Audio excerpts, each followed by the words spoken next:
Hello world! In the last 10 years, I have been working day after day to grow OpenIdea.biz from a university thesis to an online communication empowerment firm. It has been a wild ride, full of great moments and epic failures. From day one of the OpenIdea adventure, I have been hearing questions like: what is an OpenIdea? How may the OpenIdea path help my project? Why do you use the Keep It Open hashtag so much? Well, to answer these questions and many others, and to help the thousands of heroes that every day wake up and risk it all to follow their dreams, I decided to launch this new Instagram series. I'm Iman Turatti, and this is the first episode of Keep It Open.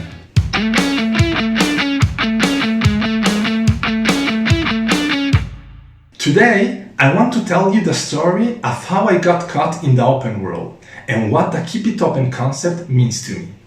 Maybe because of my ultra-functional lazy mood, but I have always been a tech enthusiast. When I was in 6th grade, I discovered that I could cut down the time to do essays and research by using a digital encyclopedia. And a few months later, I discovered the power of animated presentations to make my teachers go wow and see my grades go up.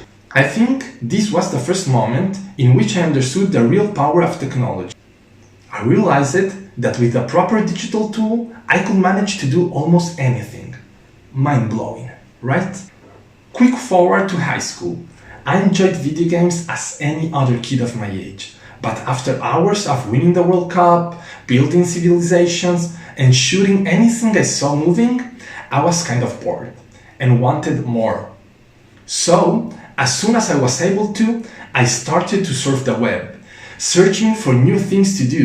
And of course, as any geeky boy at that time, I read any PC magazine issue I could find.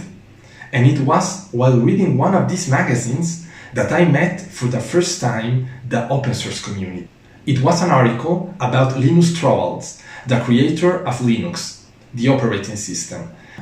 I was not a developer or a real nerd, but the idea of a community of persons building something together and making it free for everyone to use, well, it just stuck in my head and never left.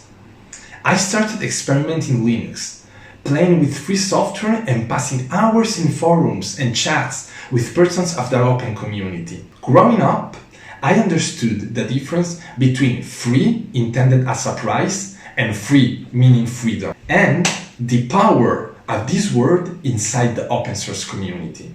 Free software didn't always mean it cost zero, but it always meant that it was developed freely by passionate persons, and that if you had the knowledge, you had the freedom to get that code, modify it, make it better, and contribute to the development of that software. Isn't it a revolutionary concept, I thought?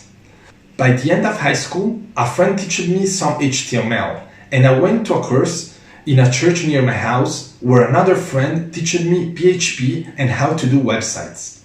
But of course, I was just a newbie and coding was not really my thing. I started having this regret that of course I could benefit of the work of the open source community and maybe help with some translations or supporting users in forums and chats, but without real coding knowledge, I would never be able of giving back.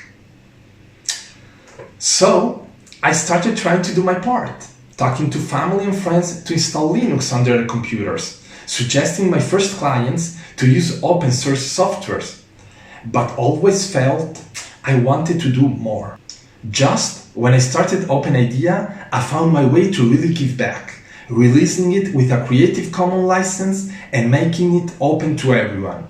But that is another story. In my head, the concept of open and free just melt together. I started observing the passion, the freedom, and the generosity that I found in the open source community, also in other groups of persons. I also noticed that almost any community, project, or businesses that was based on a concept such as openness, freedom, collaboration, had a higher chance to succeed. But it was just during university, while getting my degrees in communication sciences and sociology, that I understood why. The first hint came while studying for my first exam. I was reading a book by Dan Sperber, where he talked about a mimetic approach to culture. Long story short, Sperber wrote that we can think of ideas as if they were viruses or living beings of some kind, that with the right DNA and the environmental conditions may evolve and spread all around the world. In my open, free, twisted brain, Sperber words just fit perfectly. That was the why I was searching. When an idea, project or business had enough power to get in people's head and its creators managed to keep it open enough to get others to contribute and add new parts to it, that was the mimetic evolution working in the real world. And openness was the key to it. This is exactly what I mean when I talk about open ideas. I think we can identify an open idea by searching three basic conditions. Something that starts from a passion of one or more persons, that manages to connect it to a strong social trend, and that leaves it open to others, so they can play with it, remix it, make it their own, and finally contribute to its evolution, and to make it spread. In these 10 years, I met a ton of people, and many talked to me about their projects or businesses. Some in a really passionate way, others had a passionate tone, but something was not right. Turns out, in this sensation, I found the answer to why not all passions lead to an open idea.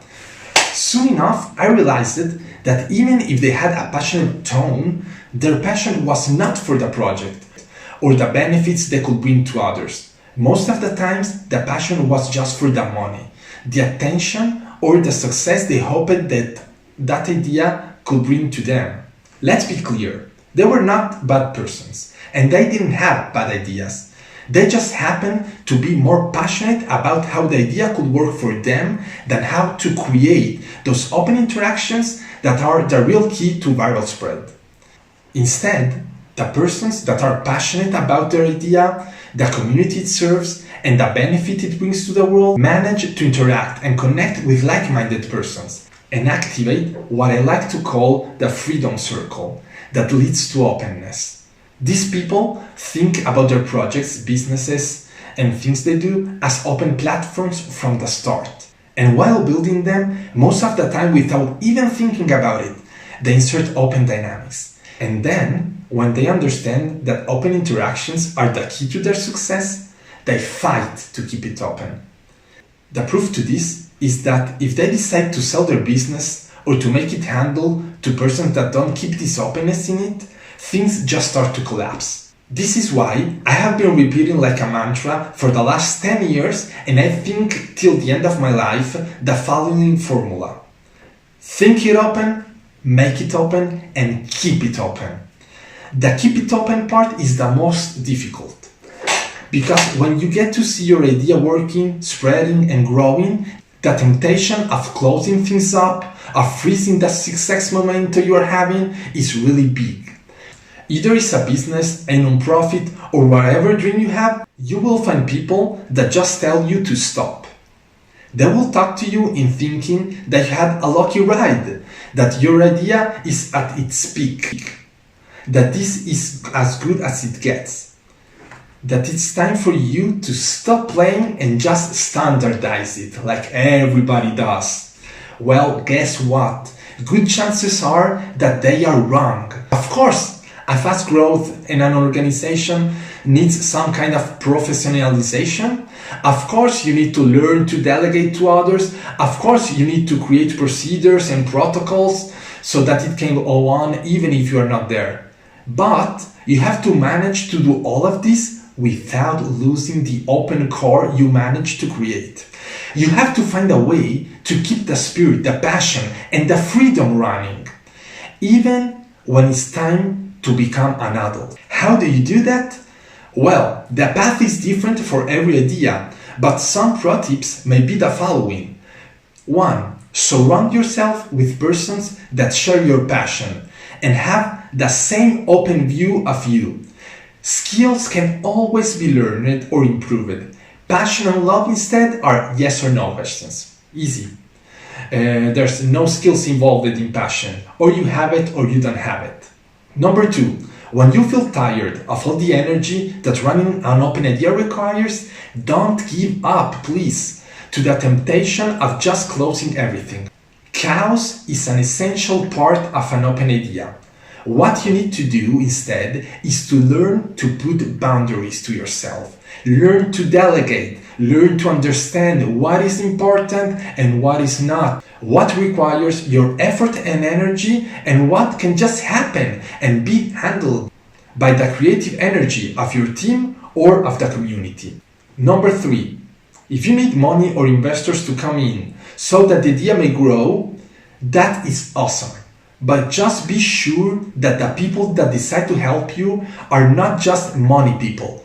Be sure they share, if not the passion, at least the vision on how you want to develop the idea and where you want to go. I have personally experienced how the wrong investor, even with the best intentions, may ruin a company or just transform it in something else. I know sometimes when you need money, doing this kind of reasoning, it seems a luxury that it cannot be afforded. But I promise you, not doing it will be even worse in the long run. So, that's all for today. This has been our first episode of Keep It Open. Leave a comment or send me a private message with your thoughts and questions. Share the episode with your friends and remember, think it open, make it open, and keep it open. See you next week. Ciao!